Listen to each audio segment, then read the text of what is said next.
이제 그 다음에 근기가 나옵니다. 이 근기도 딴 거 아니에요. 근기도 딴 게 아닙니다. 선지시가 만약 깊고 깊은 법계에 들어가며, 깊고 깊은 법계가 뭔가 하면은 내면 세계입니다. 우리 내면 세계. 깊고 깊은 법계에 들어가며 반야삼매를 들고자 하는 자는, 반야삼매가 뭡니까? 적적성성이 돼 있으면은 그게 반야삼매입니다. 뭐 거창하게 우리가 어렵게 생각할 거 하나도 없습니다. 적적성성이 돼 있으면은 그건 반야삼매예요. 그 말이 더 어렵네요.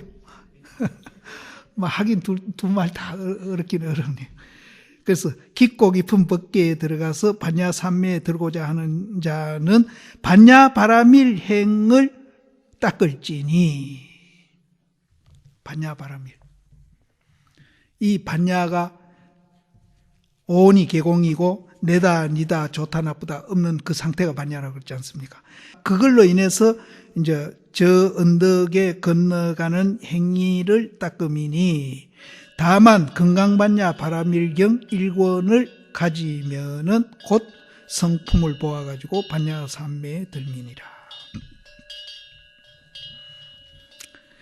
근데 이제 건강반야 바라밀경을 이제 가지는 것이 반야 바라밀행을 닦는 거나 똑같다고 그랬습니다. 그래서 건강반야 바라밀경이 이제 거기에는 계속 이제 우리가 실체가 없고 공이라는 것을 계속 강조하고 있거든요. 그래서 뭐 이것도 우리가 정견을 갖추면은 건강반야 바라밀경 한 권을 가진 거나 같다. 근데 이제 이 활자로 되고 종이로 된 건강반야 바라밀경을 가지라 소리는 절대 아닙니다. 실체가 없고 공이다고 아는 거, 이것이 반야 바라밀경을 갖는 겁니다. 그래서 다른 말로 바꾸면은 정견입니다. 정견을 가지면은 반야 바라밀다경을 가진 거나 같아요. 근데 요새 스님들한테 이게 육조 단경에 이렇게 나오니까 그렇지, 내가 만일에 건강반야 바라밀경 한 것만 가지면은 견성하고 성불하고 다 한다 이렇게 하면은 저건 교학자다.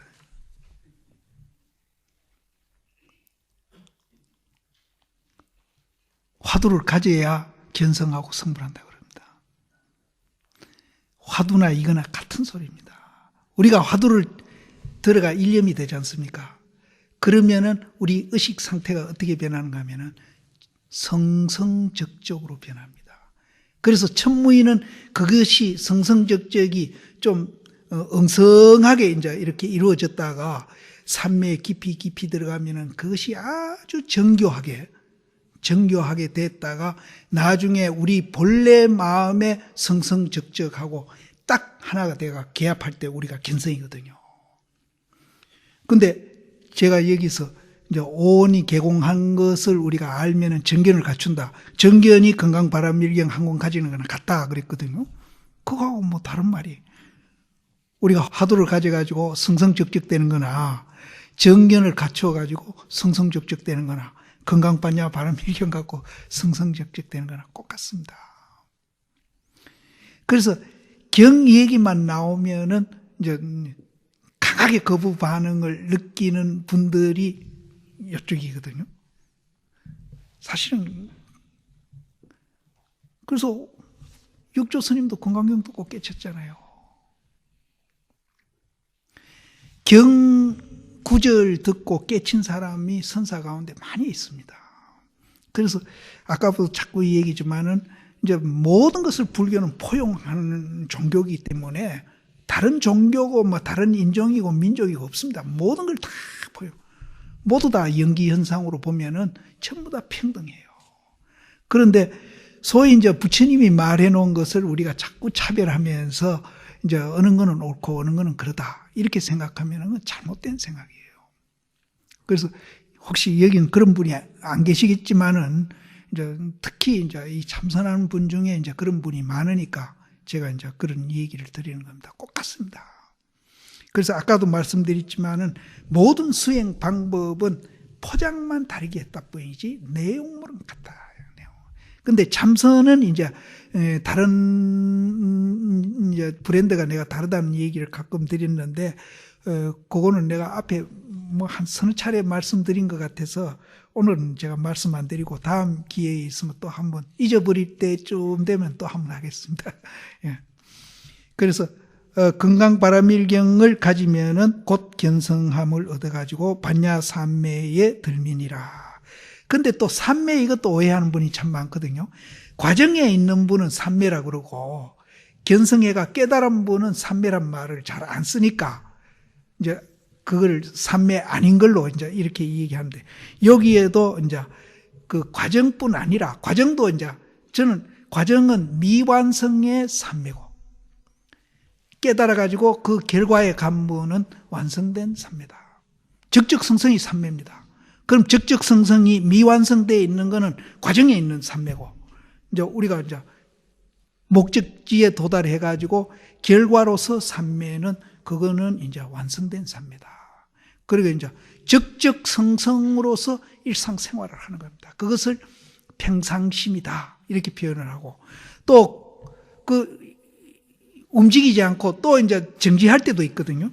그거를 이제 적적성성 그 상태에서 이제 우리가 이제 작용 안 할 때, 그때는 우리는 무심이라고도 얘기를 합니다. 그래서 이제 선사 시인들 가운데 무심이다, 평상심이다 이런 얘기를 하는데, 하나는 작용하는 거고 하나는 작용 안 하는 걸 얘기하는 거니까. 그런데 그것이 절대 분리되어 있는 건 아닙니다. 하나로 돼요. 아까 이제 이렇게 뒤에 가 있다고 제가 얘기해요. 그래서 요거를 이제 두 개, 손바닥이든 손등이든 합하고 나면 우리는 손이라고 그러잖아요. 손칼대는 하나거든. 그런데 이제 엄밀히 따지고 보면은 이제 요 반개씩이 있거든. 그래서 옛날 스님들이 그거를 한개반개라고 그러는 거예요. 그러니까 한개하면 그건 무슨 말이지? 한 개면 한 개고 반개면 반개지. 어떻게 한개가 있을 수 있나? 그러니까 그거는 이제 양극단에 빠져 있는 분은 그렇게 반문을 하고 이해를 못 합니다.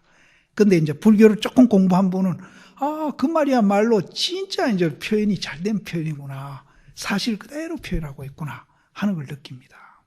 그래서 어쨌든 우리는 이제 한계, 반계를 지금 못 보고 있는 것이 이제 우리가 중생 노릇하는 원인입니다. 그래서 어쨌든 한계, 반계를 이제 우리가 보고 전체를 보게 되면은 아까 제가 말씀드린 자동적으로 우리는 그렇게 된다.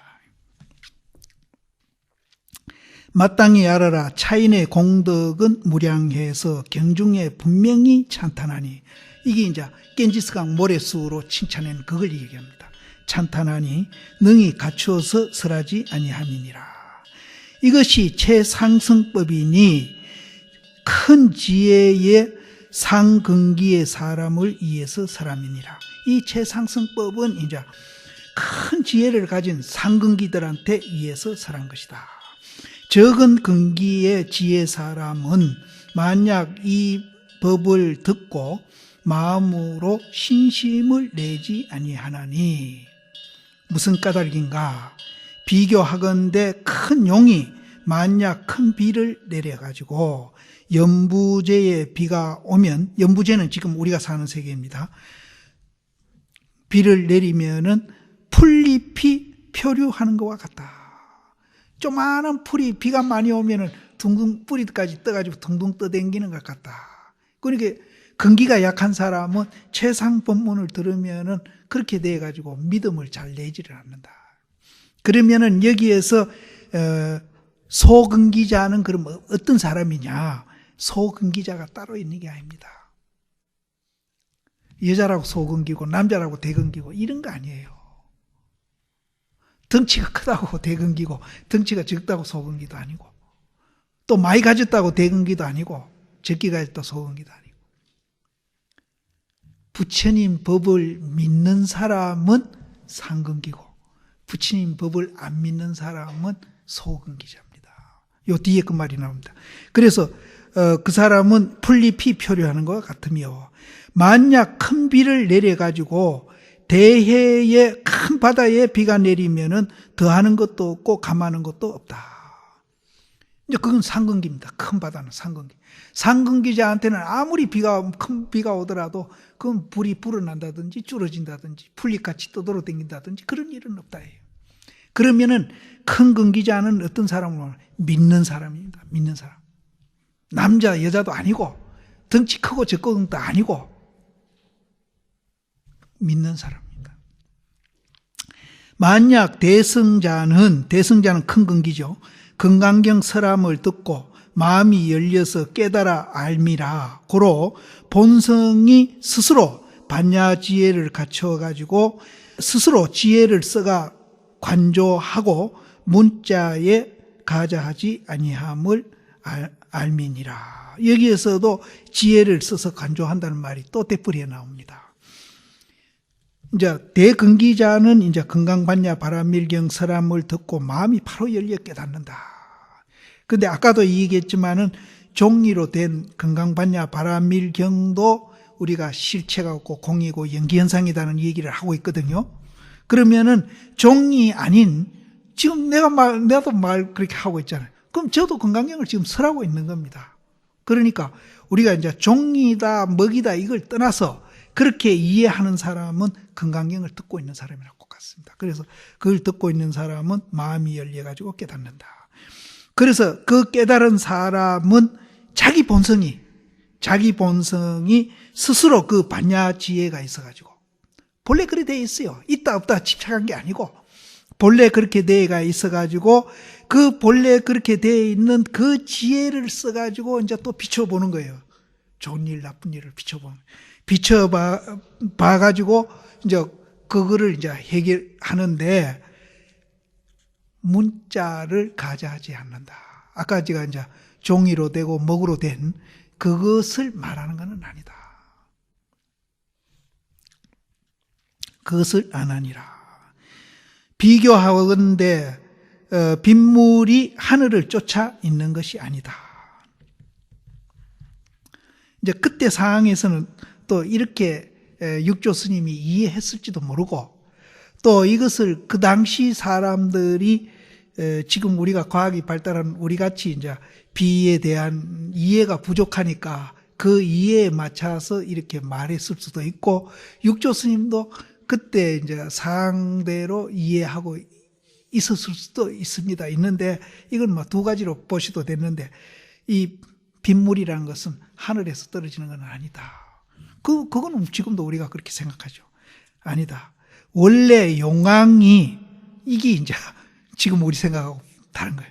용왕이 있어가지고 그 용왕이 강물이나 바닷물을 이끌어와가지고 그래서 비를 내린다. 근데 육조 스님은 지금 우리랑 같이 그렇게 이해를 했을지도 모르고 또 이렇게 이해했을지도 그거는 모릅니다. 모르는데 그 시대 사람들은 이렇게 이해하고 있었기 때문에 이렇게 이제 비교를 하기는 한 겁니다. 그래서 용왕이 이제 바닷물이나 강물을 끌어와가지고 비를 뿌린다. 이렇게 이제.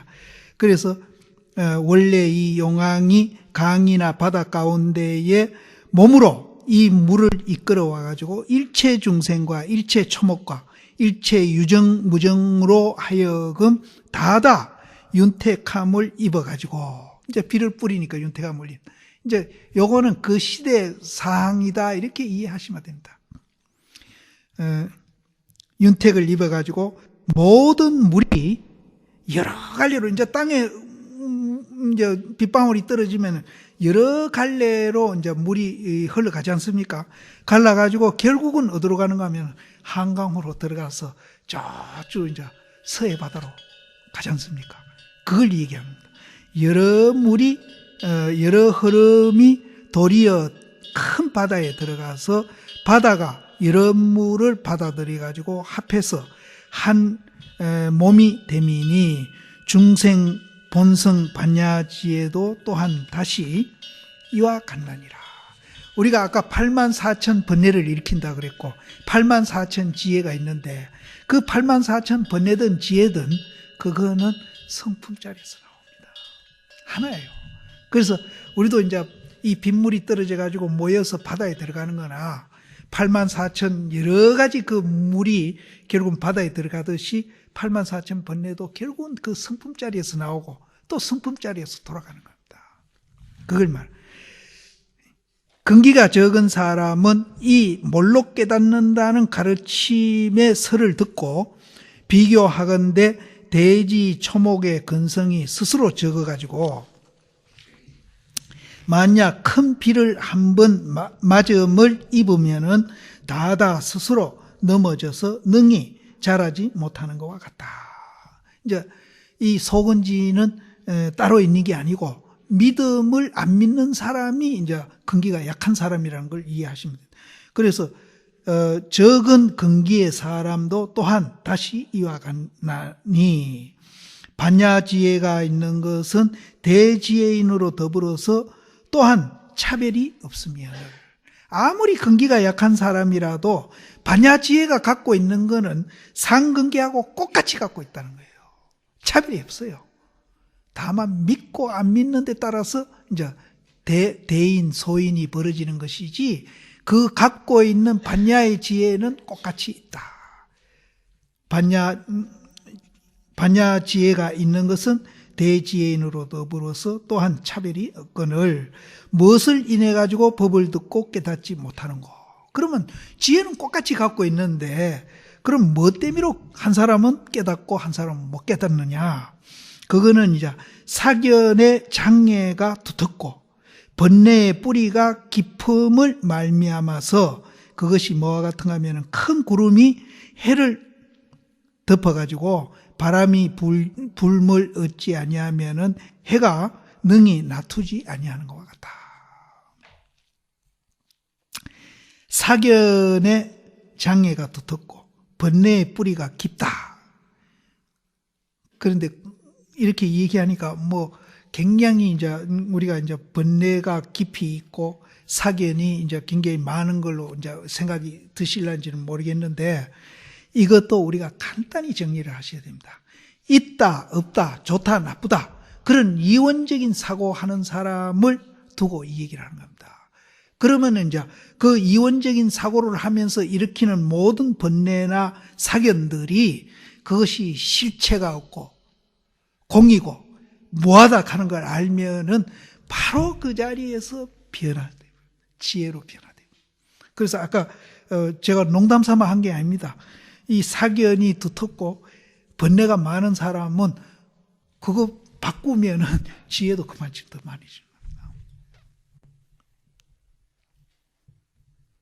그래서 이거는 뭐와 같은가 하면 구름이 해가 가린 거나 같다. 구름이.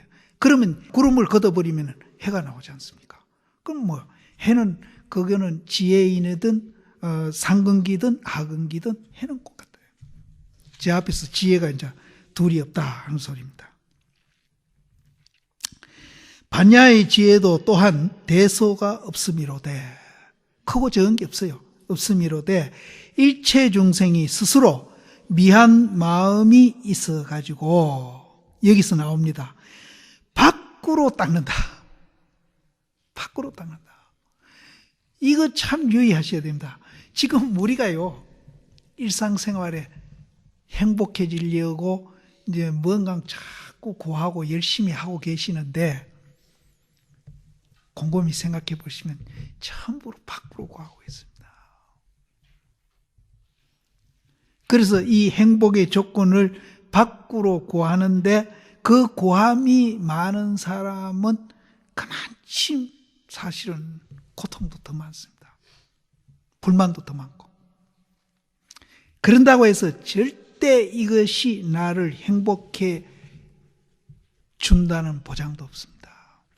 돈만 해가지고 오히려 괴로움을 더 당하는 사람도 우리도 많이 보지 않습니까? 밖으로 조건이 우리를 행복해 주는 절대의 조건은 아니다. 절대의 조건은 아니다.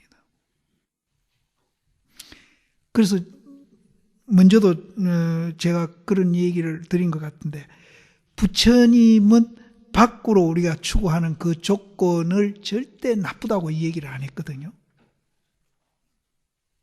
예수님은 낙타 바늘 구멍 들어가기보다 어렵다 그랬는데 부처님은 수달다 보고는 너는 더 가져라 그러거든요. 굉장히 긍정적으로 봤습니다. 그렇게 밖에 있는 것이 절대 불행의 조건도 아니고 행복의 조건도 아니다는 거죠. 그러면은 그것이 이제 불행의 조건도 될 수 있고 또 행복의 조건도 될 수 있는데 그 밖에 있는 조건을 그러면 불행의 조건을 이제 배제시키고 절대적으로 행복의 조건을 바꾸려면은 조건이 있다는 거예요. 조건. 뭐냐? 내면의 가치를 알아야 된다. 먼저 제가 그런 얘기 드린 것 같아요. 이 내면에 대한 가치를 우리가 인식을 한 것만큼 밖에 있는 조건도 가치가 올라갑니다. 그런 사람 많이 봤어요. 많이 가짐 있으면 아주 천박한 사람이 있어요. 근데 또 많이 가지면서도 굉장히 인격자가 또 있어요. 우리가 기업하는 분 중에 그런 분들이 들어 보입니다. 이제 나쁜 사람은 또 내가 이 얘기하면 안 되고, 좋은 분은 제가 알기로는 유한양행 했던 그분이 그거 가졌다고 해서 불행한 분이 아니거든요. 근데 이제 여기서 이제 불교는 모든 걸 버리고 안 갖고 뭐 이런 거 가지면 제약시하고 또 많이 가진 사람을 뭐 이제 좀 나쁜 일의 시선으로 보고 하는 거, 그건 전부 잘못된 겁니다. 그 밖의 조건도 중요한 겁니다. 중요한데 단 그것을 이제 정말로 이제 자기를 행복하게 만들 수 있는 조건을 만들어내는 거죠. 그럼 그걸 어떻게 해야 되느냐? 내면에 대한 가치를 알아야 된다. 그거를 알면은 그걸로 인해서 절대 자기가 불행해지지는 않는다. 근데 우리 사회는 그걸로 인해서 불행해지는 분들이 많거든요. 그래서 부처님은 밖에 있는 조건을 그걸 부정적으로 본 분은 절대 아닙니다. 그런데 여기에서는 이제 밖으로 닦아가지고 부처를 찾는다. 여기는 이제 가지는 조건이 아니고 수행하는 조건을 또 이제 여기서 얘기하는 겁니다. 수행하는 조건도 뭔가 내가 있다고 생각해가지고 수행하는 분은 전부 밖으로 이제 닦는 분들입니다. 그럼 내가 실체가 없고 공이락하는 것을 알고 닦는 분은 이제 내면의 가치를 지대로 닦는 분이고, 내가 있다고 생각해가 닦는 분은 그거는 밖으로 닦는 겁니다. 그래서 선녀 같은 데는 우리 수행을 어떻게 비교를 했는가 하면은 깊은 우물 속에 눈을 쳐다가 붓는 것과 같이 해라. 그럼 우물 속에 눈 보면 어떻게 됩니까? 그 눈 녹아버리잖아요. 안 쌓이거든요. 그래서 그거를 불교에서는 비운다, 놓는다, 쉰다. 뭘 이렇게 갖다 붙이는 게 아니고 우리는 망상 착각을 변화시키는 거예요. 근데 이제 흔히들 뭔가 자기가 이제 수행해서 만들어가고 뭐가 얻어지고 뭐가 달라지고 이런 사람들 잘못하면 공부하다가 헛것 보고는 낭패 보는 이가 있거든요. 그래서 이제 절대 이제 이 수행도 우리는 밖으로 닦아서는 안 된다. 그래서 실체가 없고 공리락하는 것을 우리가 알게 되면은 이제 아까 연부를 하든지 참선을 하든지 적적성성이 된다고 그랬지 않습니까? 그러면은 이제 밖으로 안 닦는 그 수행이 적적성성 중에 뭔가 하면은 적적입니다. 적적 상태에 가면은 내라는 생각이 자꾸 비어지거든요. 비어지면서 완성해 가는 겁니다. 그러면 이제 성성도 같이 이제 완성해 가는 거예요. 그래서 불교는 아까 우물에다 눈 갖다 붓듯이 그렇게 공부하는 거다. 그래서 그것을 이제 비운다, 쉰다, 놓는다 이렇게 얘기합니다. 근데 우리는 뭐 놓으면 큰일 나는 것 같이 이제 오해를 하시는 분들이 막 붙들고 안 놀라 그러거든요. 내라는 거 그거 놔버리라고 하면, 내라는 거 놔버리면 뭐 내가 뭐 공허하고 뭐 허망하고 이거 어떻게 살아라고. 막 끝까지 내라는 걸 막 붙들고 죽을 때까지 붙들고 가는데 그놈이 그렇게 나를 또 불안하게 만드는 거예요. 붙들고 가는 그놈이. 그럼 내라는 거 없이 탁 놔버리면은 정말로 이제 평화롭고 자유하고 행복해질 수 있는데, 내라는 그것을 이제 우리가 못 놓는 거, 그것이 참. 근데 이 집착이 굉장한 겁니다. 나도 뭐 지금 근 50년 가까이 공부하지만은 이거 놓는다는 게 그렇게. 그러니까 내 마음 속에 나도 모르게 그 집착이 있는 겁니다. 그래서 뭐 조금이라도 나한테 불리하고 뭐 좀 섭섭한 소리 하면 막 팍 몰아. 이게 잠재되어 있다. 그러면 요새는 아차 합니다. 그전에는 팍 해가 거기 뭐 주먹까지 이제 날아가거든요. 이제 그까지는 안 가죠, 이제.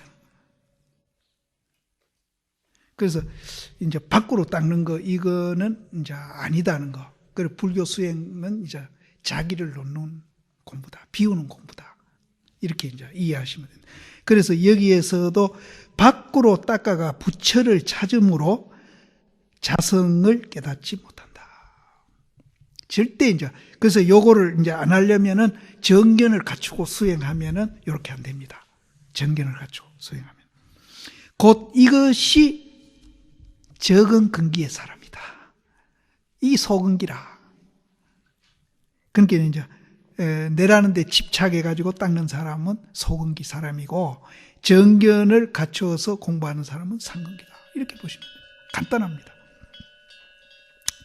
이 동교를 듣고 이 몰로 깨닫는 이 가르침을 듣고 밖으로 닦는 것을 믿지 아니해서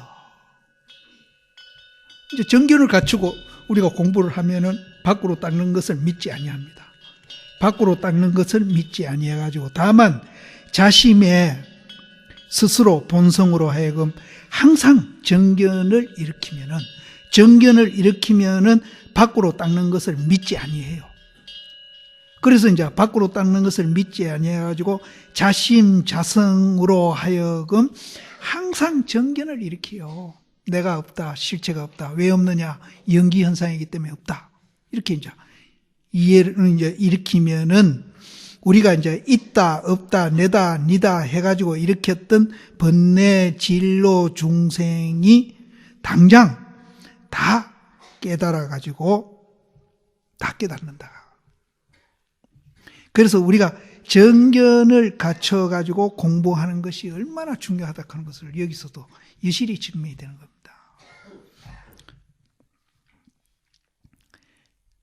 정견을 일으키면은 번뇌 진노 중생이 마땅히 때로 다 깨달아서 그거는 뭐와 같은가 하면은 큰 바다에 여러 흐름의 물을 받아들여 가지고 적은 물, 큰 물을 합해 가지고 한 체가 되는 것과 같다. 곧 이 견성하면은 내외에 주하지 아니하며 오고 가는데 자유해가지고 능히 집착하는 마음을 제해가지고 통달무예하나니 우리 뭐 사통 오달 이런 소리 하지 않습니까? 어디에든지 안 통하는 데가 없어요. 사통 오달 해가지고 어디에도 걸리지 아니하나니 마음이 이 행을 닦으면은 곧 반야 바라밀경으로 더불어서 본래 차별이 없나니라. 우리가 정견을 갖추면은 반야 바라밀경을 자기 마음속에 항상 품고 살아가는 거나 꼭 같습니다. 근데 이제 반야바라밀경을 우리가 애우려고 노력하시지 말고 정견을 갖추면은 반야바라밀경 항상 내 가슴속에 품고 왔다 갔다 하니까. 견성 하나 더. 일체 경서와 및 문자와 대소이승과 12부경이 다 사람을 인해서 있음이니 지혜의 성품을 인하는 연고로 능히 건립함이니라. 부처님 그 팔만대장경, 그 팔만대장경요. 이제 대승, 소승 다 들어가죠. 그리고 이제 12부 경전, 이것도 이제 팔만대장경에 다 들어갑니다. 이런 것들이 사람을 인해서 있다. 사람을 인해서 있다. 부처님이 능가경에 49년 동안 여기에 말하는 걸 다 설했습니다. 다 설해가 능가경에 그 대목만 제가 찾아봤습니다. 돌아가실 때 뭐라 하나요? 나는 45년 동안에 한 말도 내가 설한 적이 없다.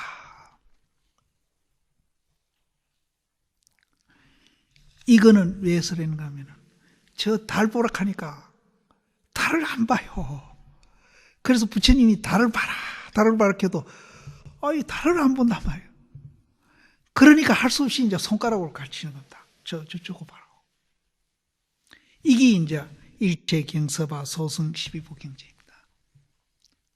달을 안 보니까 할 수 없이 손가락을 가르치죠.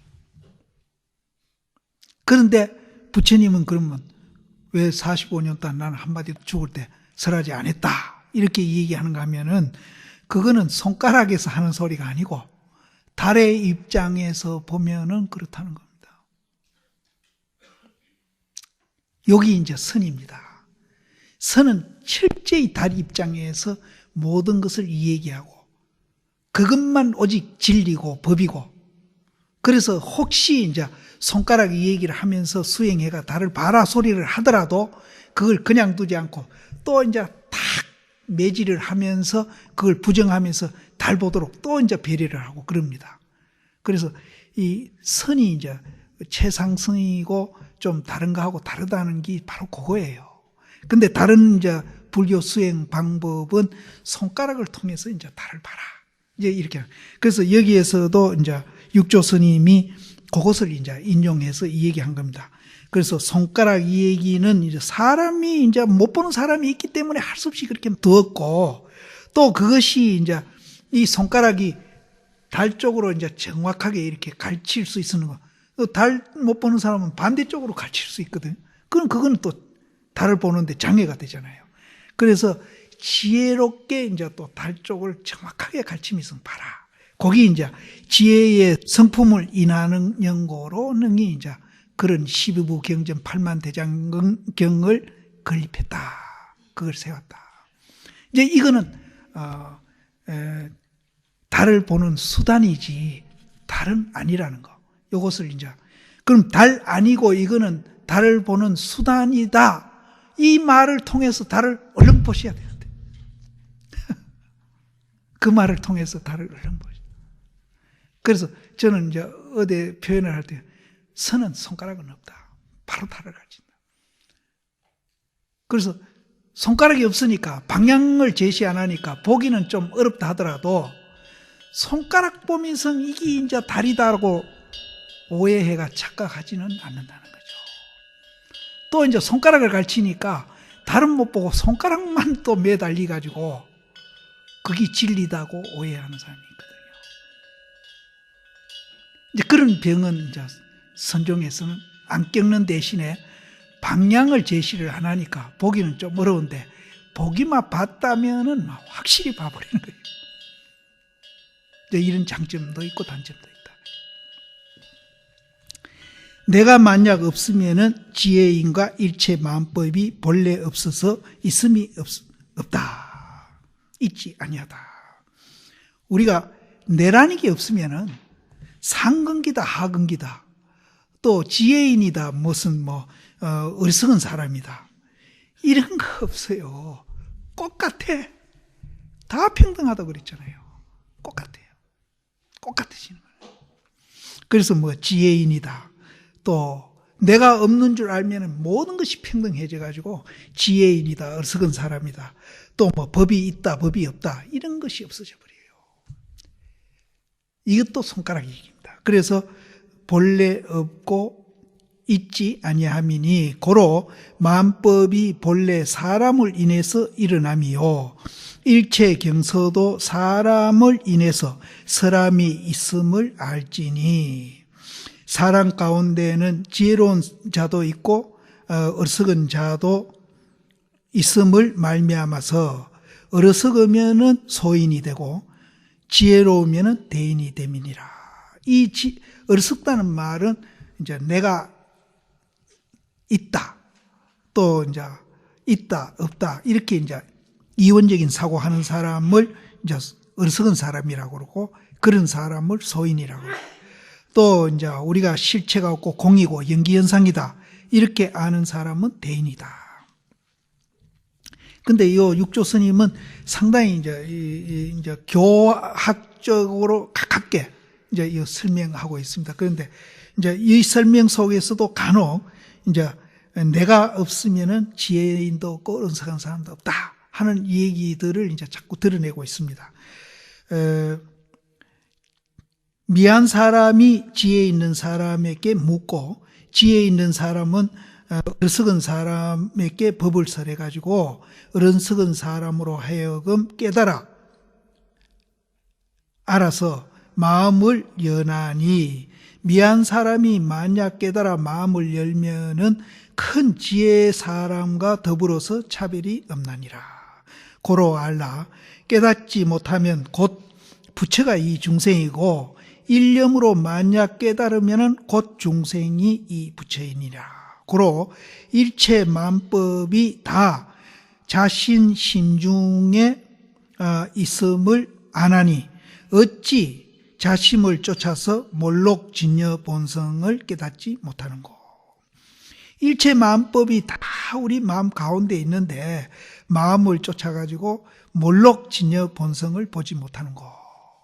여기서 앞에서 말하는 마음은 작용하는 겁니다. 작용하는 마음이고 뒤에 이제 진여 본성을 못 보는 것은 이제 그 본질을 얘기하는 겁니다. 그래서 이제 이 쌍차 상존줄 알면은 이제 작용하는 거 보고 우리 이제 이 뒷면 작용하는 게 있다 하는 걸 알고 또 이렇게 작용하는 면이 나타나면은 이것이 이제 작용하는 것이 뒷면이 있다는 걸 알면은 우리는 다 깨닫는데 그것을 이제 왜 모르는가? 보살계경에 운호되 나의 본원 자성이 청정함이라. 본원 자성이 청정하다는 말은 내다, 니다, 있다, 없다. 그 이원적인 사고가 없다 이 소리입니다. 없는 것을 청정이라고 그래요. 없음이라. 그래서 마음을 알아가지고 견성을 보면은 스스로 불도를 이름이니라. 곧 화련히 깨달아가지고 도리어 본심에 돌이킴을 얻음이로다. 그래서 우리가 이제 그 본성을 이제 보더라도 이 작용하는 마음을 통해서 보면은 더 쉽게 볼 수 있다는 거예요. 그래서 식심 견성, 이 마음을 작용하는 마음을 알아가지고 본성을 봐버리라. 그것을 분리해서 보는 사람도 있습니다. 예를 들어서 해가심이 마음이 괴롭습니다. 그럼 그 괴로운 마음 갖고 놀아. 돌이켜보니까 없거든요. 그게 이제 해강반조하는 공부 방법인데 그거는 이제 작용하는 마음을 통해서 보는 게 아니라 작용 안 하는 마음을 이제 바로 봐버리는 그런 방법도 있습니다. 그리고 이제 작용하는 마음을 보면서 또 이제 그 본질의 마음을 또 보는 사람도 있고 그게 여러 가지. 근데 육조 스님은 식심견성이란 말을 참 많이 썼더라고요. 작용하는 마음을 통해서 그 본질의 마음을 봐라. 이런 말을 참 많이 썼습니다. 오늘 거기까지.